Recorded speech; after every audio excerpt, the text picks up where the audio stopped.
ሰላም ጤና ይስጥልን ተመልካቾቻችን የሀገር ውስጥና የባህር ማዶ ዜናዎቻችን ቢዝነስን ጨምሮ ወደ እናንተ የሚደርሱበት ሰዓት ላይ ነው የምንገኘው። ዜናውን እየመራ ወይንሸት ዘውዴ አብሬያችሁ ቆይታ አድርጋለሁ። አብረን እንቆይ።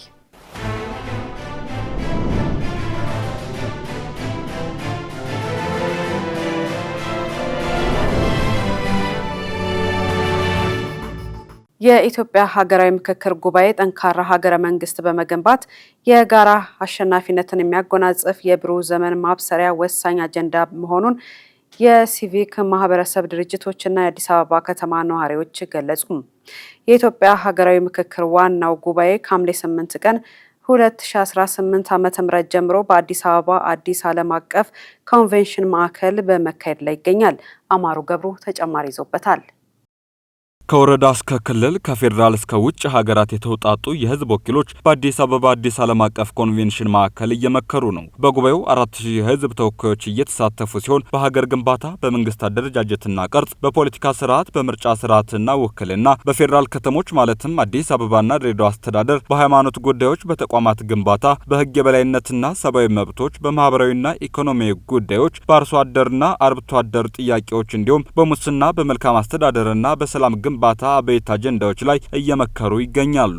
የምክክር ጉባኤውን አስመልክተው የሲቪል ማህበረሰብ ድርጅቶችና የአዲስ አበባ ነዋሪዎች ለኢትዮጵያ ዜና አገልግሎት እንደገለጹት የጉባኤው አበይት አጀንዳዎች የኢትዮጵያን የዘመናት አለመግባባቶች በመፍታት ዘላቂ መፍትሄ ለማምጣት የሚያስችሉ ናቸው ብለዋል። የኢትዮጵያ ሀገራዊ ምክክር ጉባኤ ጠንካራ ሀገረ መንግስት በመገንባት በዜጎች መካከል የጋራ አሸናፊነትን የሚያጎናጽፍ የብሩህ ዘመን ማብሰሪያ አጀንዳ መሆኑን አንስተዋል። የኢትዮጵያ ሲቪክ ማህበረሰብ ድርጅቶች ምክር ቤት ፕሬዝዳንት አህመድ ሁሴን የሲቪክ ማህበረሰብ ድርጅቶች ዜጎች በኢትዮጵያ ጉዳይ ስልጡን ምክክር ለማድረግ ከወሰኑበት ጊዜ ጀምሮ ንቁ ተሳትፎና ድጋፍ ሲያደርጉ መቆየታቸውን ገልጸዋል። የሀገራዊ ምክክሩ አበይት አጀንዳዎች የኢትዮጵያንና ህዝቦቿን ነባራዊ ሁኔታ ታሳቢ በማድረግ የተቀረጹ በመሆናቸው ውስብስብ ችግሮችን በምክክር ለመፍታት ትልቅ አቅም አላቸው ብለዋል። የኢትዮጵያ ሀገራዊ ምክክር ጉባኤም ጠንካራ ብሔራዊ መግባባትና እድገትን በማስቀጠል ዘላቂ ሰላምና ልማትን የሚያፋጥን ድልድይ መሆኑን አብራርተዋል። የኢትዮጵያ ሴቶች ፌዴሬሽን ዋና ዳይሬክተር ገነት ስዩም በበኩላቸው ሴቶች በሀገራዊ ምክክሩ ብሔራዊ መግባባትን በመፍጠር ረገድ የራሳቸው የሆነ ድርሻ እንዳላቸው ገልጸዋል። በዚህ በአጀንዳ ማሰባሰብና በተሳታፊ ልየታ ወቅት ሴቶች ንቁ ተሳትፎ ማድረጋቸውንና በዋናው ጉባኤም በወኪሎቻቸው አማካኝነት ገንቢ ሚና መጫወት መጀመራቸውን ተናግረዋል። የአዲስ አበባ ከተማ ሴቶች ማህበር ፕሬዝዳንት እናት አለም እንዳለ በበኩላቸው በኢትዮጵያ ለዘመናት በዘለቁ ግጭቶች ሴቶች ቀዳሚ ሰለባ መሆናቸውን ጠቅሰዋል። በዋናው ጉባኤ የህግና ፍትህ፣ የሰብአዊ መብትና የፖለቲካ ተሳትፎን የተመለከቱ የሴቶች አጀንዳዎች መለየታቸው ለችግሮቻቸው መፍትሄ እንደሚያመጣ እምነታቸውን ገልጸዋል። የአዲስ አበባ ነዋሪዎች በበኩላቸው ዋናው ሀገራዊ ምክክር ጉባኤ ለዘመናት የቆዩና የማያግባቡ ጉዳዮችን በጥልቀት በመምከር ብሔራዊ መግባባትን ለመፍጠር ትልቅ ዕድል እንደሆነ ገልጸዋል። ዘገባው የኢዜአ ነው። በኢትዮጵያ የኦስትሪያና የቼክ ሪፐብሊክ አምባሳደሮች በሀገሪቱ በነበራቸው የስራ ቆይታ የሁለትዮሽ ግንኙነትን ለማጠናከር የተከናወኑ ተግባራት ውጤታማ መሆናቸውን ገለጹ። የኢፌዴሪ ፕሬዝዳንት ታዬ አጽቀሥላሴ በኢትዮጵያ የስራ ጊዜያቸውን ያጠናቀቁትን የኦስትሪያና የቼክ ሪፐብሊክ አምባሳደሮችን አሰናብተዋል። አምባሳደሮቹ በኢትዮጵያ በነበራቸው የስራ ቆይታ በሀገራቱ መካከል ያለውን የሁለትዮሽ ግንኙነት ለማጠናከር የተከናወኑ ተግባራት ውጤታማ መሆናቸውን ገልጸዋል። በኢትዮጵያ የነበራቸውን የስራ ጊዜ ያጠናቀቁት የኦስትሪያ አምባሳደር ሲሞን ክናፕን በዚህ ወቅት እንደገለጹት በኢትዮጵያ በቆዩባቸው የሀገራቱን ውብና የተለያዩ ባህላዊና ተፈጥሯዊ መስህቦች መጎብኘት በመቻላቸው እጅግ አስደሳች ጊዜ አሳልፈዋል። ኢትዮጵያና አውስትሪያ ለረጅም ዓመታት ታሪካዊና ጠንካራ ወዳጅነት እንዳላቸው ጠቅሰዋል። በኢኮኖሚና በንግድ ዘርፍ ያለውን ግንኙነት ይበልጥ ለማሳደግ ሰፊ እድሎች መኖራቸውን ጠቁመዋል። በቆይታቸውም በርካታ የኦስትሪያ ኩባንያዎች ወደ ኢትዮጵያ መጥተው የሀገሪቱን የኢንቨስትመንት አማራጮች እንዲገነዘቡ የጋራ አጋርነትና የንግድ ትስስር እንዲመሰርቱ ምቹ ሁኔታን መፈጠሩንም ገልጸዋል። ግንኙነቱ ይበልጥ እንደሚጠናከር ተስፋ እንዳላቸውም ተናግረዋል። በኢትዮጵያ የነበራቸውን የስራ ጊዜ ያጠናቀቁት የቼክ ሪፐብሊክ አምባሳደር ሚሮስላቭ ኮሴክ በበኩላቸው ላለፉት 4 ዓመታት በኢትዮጵያ ያደረጉት ቆይታ እጅግ ፍሬያማና ስኬታማ እንደነበር ገልጸዋል። በተለይም በሁለቱ ሀገራት መካከል ያለውን የንግድ የኢኮኖሚና የባህል ትብብር ወደ ላቀ ደረጃ ለማድረስ በርካታ ተግባራት መከናወናቸውን አስረድተዋል። በተመሳሳይ ተሰናባቹ በኢትዮጵያ የቼክ ሪፐብሊክ አምባሳደር ሚሮስላቭ ኮሴክ የሀገራቱን የንግድና ኢንቨስትመንት ትብብር ወደ ላቀ ምዕራፍ የሚያሸጋግር ስኬታማ ቆይታ እንደነበራቸው ገልጸዋል። በኢትዮጵያ በነበራቸው ቆይታ የተከናወኑ የትብብር ስራዎች በቀጣይም ይበልጥ ተጠናክረው እንደሚቀጥሉ ጽኑ እምነት እንዳላቸውም ተናግረዋል። በኢትዮጵያ የፊንላንድ አምባሳደር ሲንካ አንቲላ ሀገራቸው ከኢትዮጵያ ጋር ያላትን የቆየ የትምህርትና የልማት ትብብር ወደ ዲጂታል ዘርፉ ማሸጋገር ወቅታዊና ተገቢ መሆኑን ገልጸዋል። አምባሳደር ሲንካ የኢትዮጵያ የሰው ሰራሽ አስተውሎት ኢንስቲትዩትን ጎብኝተዋል። ዝርዝሩ የአማሩ ገብሩ ነው።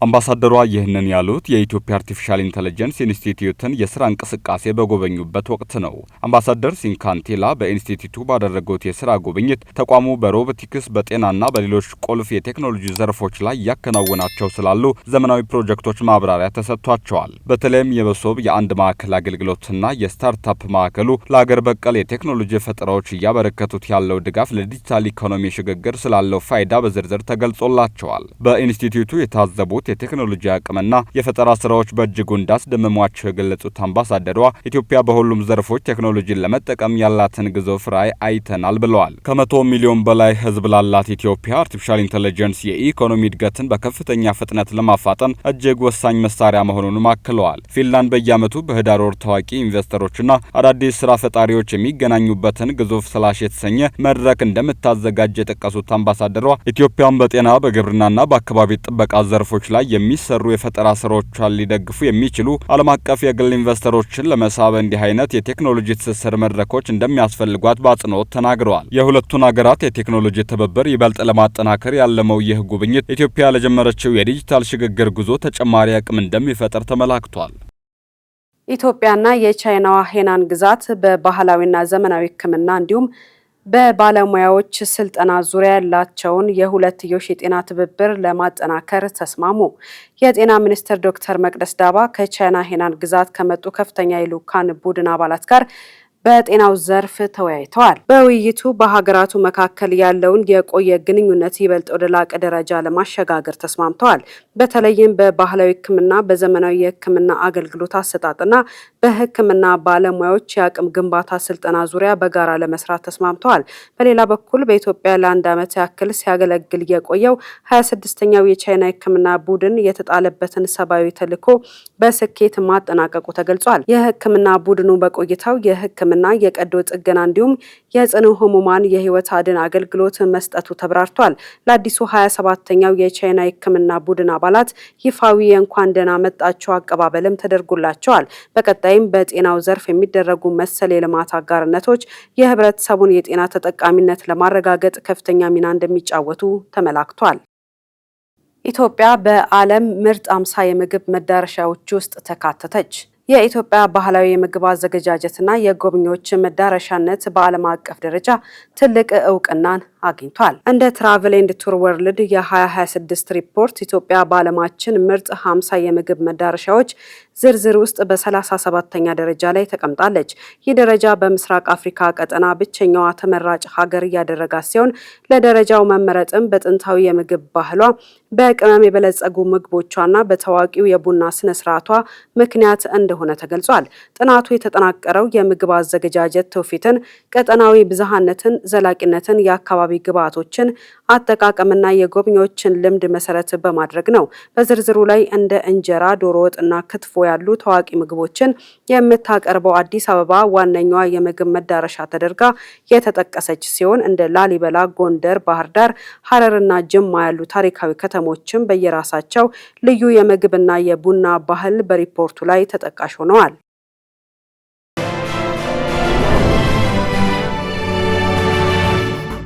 እየተከታተላችሁን ስላላችሁ እያመሰገንን አሁን ደግሞ ከውጭ ምንጭ ወዳገኘናቸው መረጃዎቻችን እናልፋለን። የቻይና የሰው ሰራሽ አስተውሎት ትብብር ድርጅት ለምዕራባውያን የሰው ሰራሽ አስተውሎት አስተዳደር አማራጭ ሆኖ ቀረበ።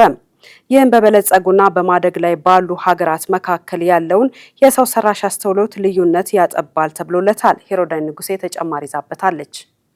ፕሬዝዳንቱ በሻንጋይ በተካሄደው ዓመታዊው የዓለም የሰው ሰራሽ አስተውሎት ጉባኤ ላይ ባደረጉት ንግግር አሜሪካ በቻይና ላይ የጣለችውን ከፍተኛ የቴክኖሎጂ ማዕቀብ በተዘዋዋሪ በመንቀፍ የብሔራዊ ደህንነት ሰበብ በማድረግ ሌሎች ሀገራትን ማግለል ሊቆም እንደሚገባ አሳስበዋል። ቻይና ታዳጊ ሀገራት በዘርፉ ተጠቃሚ እንዲሆኑ የአቅም ግንባታ ድጋፍ እንደምታደርግም ቃል ገብተዋል። በሻንጋይ ከተማ በተጀመረው ዓመታዊው የዓለም የአርቲፊሻል ኢንተለጀንስ ጉባኤ ላይ ለመጀመሪያ ጊዜ በአካል የተገኙት የቻይናው ፕሬዝዳንት ሺ ጂንፒንግ የቴክኖሎጂውን የወደፊት አቅጣጫ የተመለከተ መልእክት አስተላልፈዋል። ፕሬዝዳንቱ ባደረጉት የመክፈቻ ንግግር የሰው ሰራሽ አስተውሎት የአንድ ወገን የበላይነት የሚንጸባረቅበት ሳይሆን ዓለም አቀፋዊ ትብብር የሚጠይቅ መስክ መሆኑን አስገንዝበዋል። የሰው ሰራሽ አስተውሎት ልማት የአንድ ሀገር ብቸኛ የሙዚቃ ትዕይንት ሳይሆን የዓለም አቀፍ ትብብር ማራኪ ዜማ መሆን አለበት። የሰው ሰራሽ አስተውሎት ቴክኖሎጂ ከሰው ልጅ ቁጥጥር ውጪ እንዳይሆን ሕጎችን፣ መመሪያዎችንና የቅድመ ማስጠንቀቂያ ስርዓቶችን መዘርጋት ይገባናል ሲሉም ተደምጠዋል። የፕሬዝዳንቱ ንግግር የመጣው በዋሽንግተንና ቤጂንግ መካከል ያለው የቴክኖሎጂ ፉክክር በከረረበት ወቅት ነው።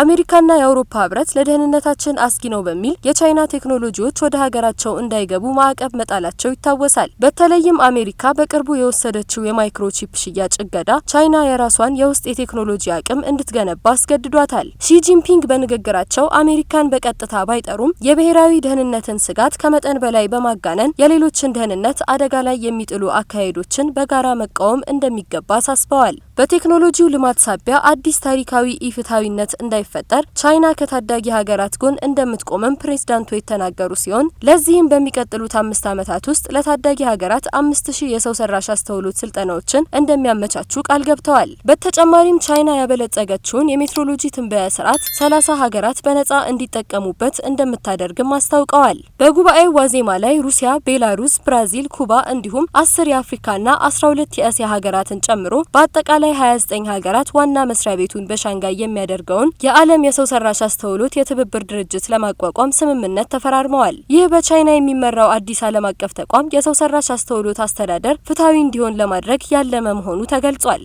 ዘገባው የአሶሺየትድ ፕሬስ ነው። ሩሲያና ቻይና የምዕራባውያንን የመንግስት ለውጥ ፖሊሲና አድሏዊ አሰራር አጥብቀው እንደሚቃወሙ አስታወቁም። ሀገራቱ ስትራቴጂካዊ አጋርነት ከጀመርን 25 ዓመት ሞልቶናል ብለዋል። አናውል ተስፋ ተጨማሪ አለው። የሩሲያው የውጭ ጉዳይ ሚኒስትር ሰርጌይ ላቭሮቭ የሩሲያና ቻይና የወዳጅነትና የትብብር ስምምነት 25 ዓመታት ሞልቶታል ሲሉ ይፋ አድርገዋል። ይህንንም አስመልክቶ የሁለቱ ሀገራት ስኬታማ የተባሉትን የግንኙነት መስኮች ይፋ አድርገዋል። በሻንጋይ ትብብር ድርጅትና በቡድን 20 መድረኮች በቅርበትና በቅንጅት ይንቀሳቀሳሉ ያሉት የምዕራባውያንን የመንግስት ለውጥ ፖሊሲና አድሏዊ አሰራር ላይ የጋራ አቋም እንዳላቸውን በመጠቆም አጥብቀው የሚቃወሙትም ተግባር መሆኑን አስታውቀዋል። በሁለቱ ሀገራት መካከል ያለው የንግድ ልውውጥ ምጣኔ ከ30 እጥፍ በላይ እንዳደገና በተከታታይ ለ3 ዓመታት ከ200 ቢሊዮን ዶላር በላይ ሆኖ እንደቀጠለም ጠቅሰዋል። የሁለትዮሽ የክፍያ ስርዓቶችም ሙሉ በሙሉ ወደ ሀገራዊ ገንዘቦች የቀየሩ ሲሆን ይህም በዶላርና በዩሮ የሚደረጉ ግብይቶችን በእጅጉ አዳክሟል ሲሉም ላቭሮቭ ጠቅሰዋል። በቀጠናው ውጥረቶች ቢኖሩም ሩሲያ ለቻይና ቀዳማዊ የነዳጅና የጋዝ አቅራቢ ሆና መጽናቷንም የጠቀሰው የሩሲያ ዩክሬን ጦርነትም ከተቀሰቀሰበት ጊዜ አንስቶ ቻይና ለሩሲያ ያዘነበለ አቋም መያዟ ግንኙነታቸውን ይበልጥ አጠናክሯልም ተብሏል። በዩክሬን ያልተጠበቀ የተባለለት ህዝባዊ ተቃውሞ ተካሂዷል። የመከላከያ ሚኒስትሩ ከስልጣን መነሳት የተቃውሞ ምክንያት ነው ተብሏል። የዩክሬን ሩሲያ ጦርነት ከተቀሰቀሰበት ጊዜ አንስቶ ታይቶ የማይታወቅ የተባለለት የተቃውሞ ሰልፍ በዩክሬን ተካሂዷል። በዩክሬን ፖለቲካ ታዋቂና የለውጥ አራማጅ ናቸው የሚባሉት የመከላከያ ሚኒስትሩ ከስልጣን መነሳታቸውን ተከትሎ ፕሬዚዳንት ቮሎዲሚር ዜሌንስኪ ላይ ቁጣ የተቀሰቀሰ ተቃውሞ መሆኑም ታውቋል። ሚኒስትሩ ከስልጣን መነሳታቸው ብዙዎች ዩክሬን ከሩሲያ ጋር በምታደርገው ጦርነት ላይ አሉታዊ ተጽዕኖ ሊያሳድር ይችላል በማለት ስጋታቸውን ገልጸዋል። በዋና ከተማዋ ኪየቭ እና በሌሎች ከተሞች የወጡ በመቶዎች የሚቆጠሩ ተቃዋሚዎች ፊዶሮቭን መልሱትና የጦር ኃይሉ ለውጥ ያስፈልገዋል የሚሉ መፈክሮችን አሰምተዋል። ተቃውሞ ወደ ሌሎች ከተሞች መስፋፋቱን አሶሺየትድ ፕሬስ ዘግቧል። የመከላከያ ሚኒስትሩ ፌዶሮቭ በድሮን ቴክኖሎጂ፣ በወታደራዊ ዲጂታል ለውጥና በጦር ግዥ ስርዓት ማሻሻያ ስራዎቻቸው በህዝብ ዘንድ ተወዳጅነት እንዳተረፉ ይነገርላቸዋል። አሜሪካና ኢራን ሆርሙዝ ወሽመጥን ለመቆጣጠር የሚያደርጉት ውጊያ ቀጥሎ የዋሽንግተን ጦር ለስድስተኛ ተከታታይ ጊዜ በኢራን አዲስ ዙር ጥቃት ፈጽሟል። ጥቃቶች በድጋሚ ያገረሸው የሁለቱ ሀገራት ግጭት እየተባባሰ መሆኑን የሚያመላክቱ ናቸው።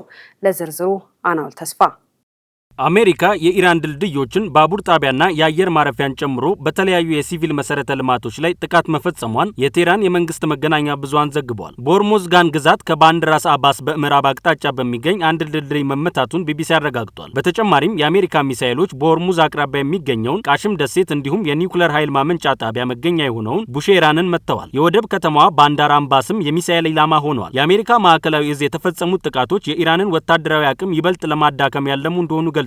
በተጨማሪም የአሜሪካ በሆርሙዝ ወሽመጥ ላይ የጣለችው እገዳ ሊጥስ የነበረ አንድ መርከብን መቆጣጠሯን አስታውቋል። ማዕከላዊ እዙም በዚህ ዙር ጥቃት የተደበደቡ በሚል በዘረዘራቸው በርካታ የኢራን ጦር ኢላማዎች ውስጥ ድልድዮችን አልጠቀሰም። በዚህም ጥቃት የተሳተፉ የአሜሪካ የጦር አውሮፕላኖች፣ ድሮኖችና የጦር መርከቦች የኢራንን የባህር ዳርቻ መከታተያና የአየር መከላከያ ጣቢያዎችን፣ ወታደራዊ የሎጂስቲክ መሰረተ ልማትና የባህር ኃይል አቅሞችን መምታታቸውን ገልጸዋል። ፕሬዚዳንት ዶናልድ ትራምፕ ቴህራን ወደ ድርድር የማትመለስ ከሆነ በአገሪቱ ውስጥ የሚገኙ ድልድዮችንና የኃይል ማመንጫዎችን እንዲመቱ በዚህ ሳምንት መጀመሪያ ላይ ዝተው ነበር። ፕሬዝዳንቱም ባለፈው ሚያዝያ ላይም ድልድዮችንና የኃይል ማመንጫዎችን ጨምሮ የኢራን ሲቪል መሰረተ ልማቶችን እንደሚደበድቡ መናገራቸው ይታወሳል። በወቅቱም የተባበሩት መንግስታት የሰብአዊ መብቶች ከፍተኛ ኮሚሽነር ቮልከር ተርክ ሆን ብለው ሲቪሎችንና የሲቪል መሰረተ ልማቶችን ማጥቃት የጦር ወንጀል እንደሆነ መናገራቸው ይታወሳል። በ1949 የወጣውና በጦርነት ወቅት የሚከበሩ ሰብአዊ ስነ ምግባሮችን የሚዘረዝረው የጄኔቭ ስምምነት ለሲቪሎች አስፈላጊ እንደሆነ በሚታሰቡ ስፍራዎች ላይ ጥቃት መፈጸምን ይከለክላል። ሁቲዎች ከሳውዲ አረቢያ ጋር የሚያደርጉት ግጭት የሚባባስ ከሆነ የሳውዲን የነዳጅ ተቋማትና ሌሎች ወሳኝ ተቋማት ኢላማ እንደሚያደርጉ አስጠነቀቁም። የሁቲ ታጣቂ ቡድን መሪ እንደተናገሩት ሳውዲ አረቢያ በሀገራችን ላይ መጠነ ሰፊ ጥቃት በመክፈት ግጭቱን የምታባብስ ከሆነ ሁሉም የነዳጅ ማምረቻ ተቋሞቿ እናም ወሳኝ ማዕከሎቿ የሚሳኤሎቻችንና የድሮኖቻችን ኢላማ ይሆናሉ ብለዋል። ኤፍራታ ጥላውን ተከታዩን ዘገባ አጠናቅራለች።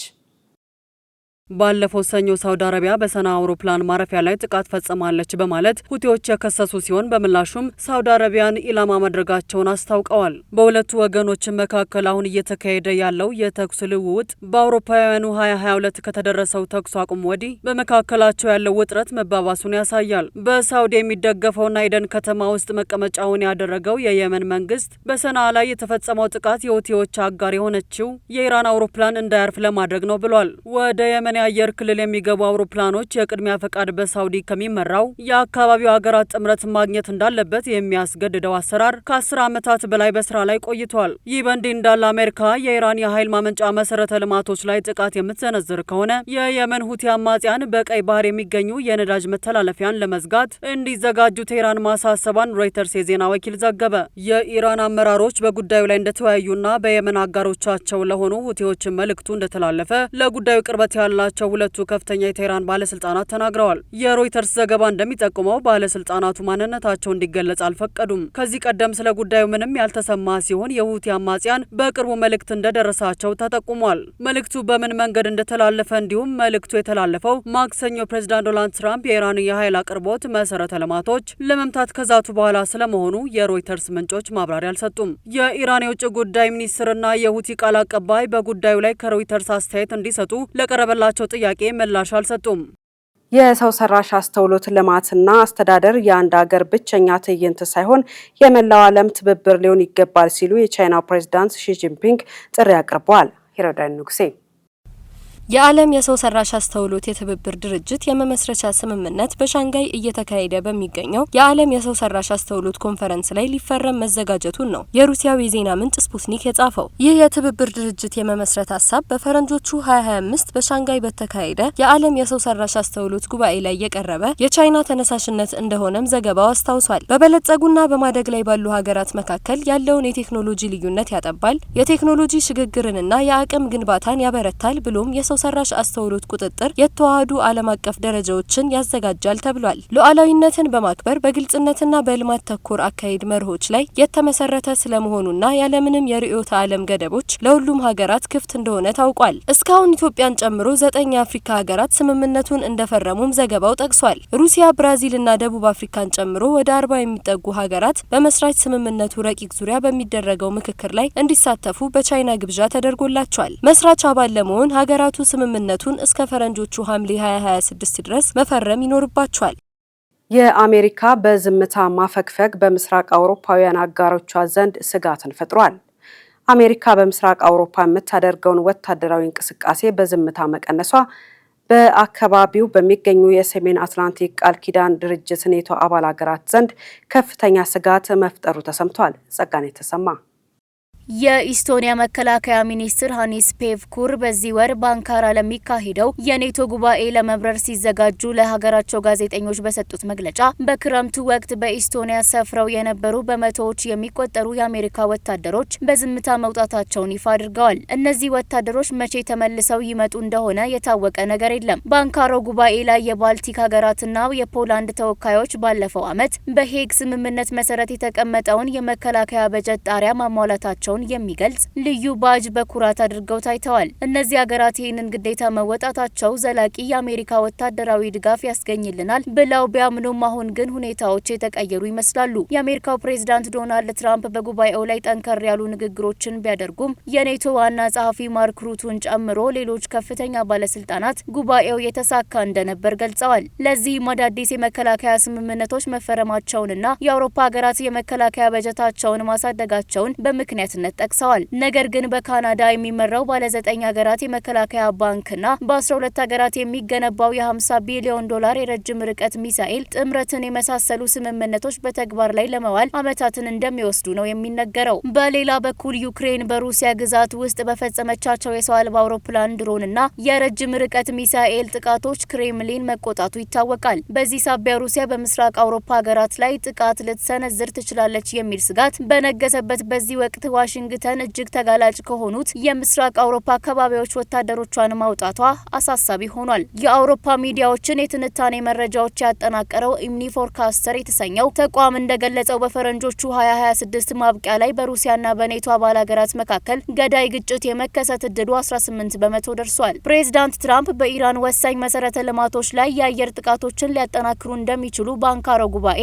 ፍንጭ ሰጥተዋል። ይህ ደግሞ በኢራን ያጸፋ ጥቃት ሰለባ እንሆናለን ብለው ለሚሰጉት የባህረ ሰላጤው የአሜሪካ አጋሮች ትልቅ ስጋት ሆኖባቸዋል። አሜሪካ ከኢራን ጋር ካለው ውጥረት ጋር ተያይዞ ከጥር ወር አጋማሽ ጀምሮ በመካከለኛው ምስራቅ ከሚገኙ የፊት መስመር ጦር ሰፈሮቿ ወታደሮቿን በጥንቃቄ ማስወጣት ጀምራለች። ታዛቢዎች እንደሚሉት አሜሪካ በቀጣይ በካታር ወይም በኩዌት ያሉ ወታደራዊ ይዞታዎቿን ልታሳንስ የምትችል ሲሆን ከሶሪያ ሙሉ በሙሉ መውጣቷን እንዲሁም ከኢራቅ ደግሞ ኃይሏን መቀነሷን እንደ ማሳያ ያነሳሉ። በካታር አልኡደይድ የአየር ኃይል ጣቢያ ይከናወን የነበረው የጋራ የአየር ኦፕሬሽን ማዕከል ስራ ወደ አሜሪካ ተዛውሯል። በአንጻሩ አሜሪካ የጦር አውሮፕላኖቿንና ድሮኖቿን ደህንነታቸው የተሻለ ነው ወደ ተባሉ እንደ ዮርዳኖስ፣ እስራኤል፣ ቱርክና ዋናው የአውሮፓ ምድር ለማዛወር መምረጧ ታውቋል። የተደረገላቸውን መልካም ውለታ ወዲያውኑ ለመመለስ የሚቸኩሉ ሰዎች ባህሪ የዕዳ ጥላቻ ከተባለ ስነ ልቦናዊ ስጋት የመነጨ መሆኑን የዘርፉ ተመራማሪዎች ደርሰውበታል። ይህ ባህሪ በሰዎች መካከል ያለን ግንኙነት ወደ ንግድ ልውውጥ በመቀየር እውነተኛ መቀራረብንና መተማመንን የሚያዳክም ሲሆን ውለታን በምስጋና ከመቀበል ይልቅ እንደ የገንዘብ ዕዳ የመቁጠር ዝንባሌ ያሳያል። ኤፍራታ ጥላውን ጥንቅሩን አዘጋጅተዋለች፣ እንደሚከተለው ታቀርበዋለች።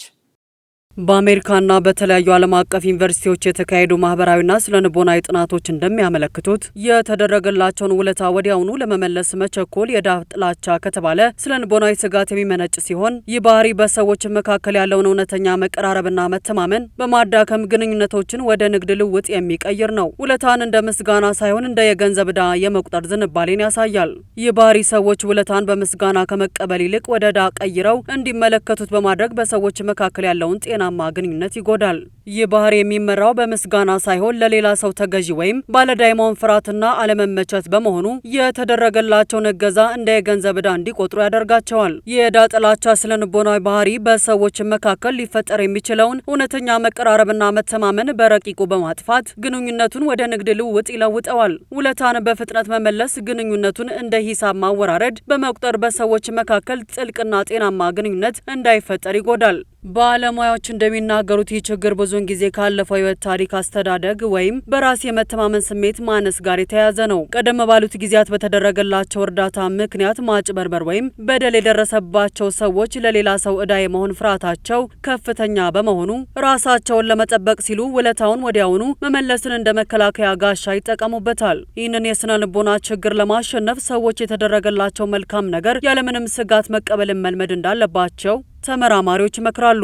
እውነተኛ ትስስር የሚፈጠረው በመስጠት ብቻ ሳይሆን ሌላው ሰው እንዲረዳን በመፍቀድና ያንን እርዳታ በቅንነት በመቀበል ጭምር መሆኑን መረዳት ያስፈልጋል ነው የተባለው።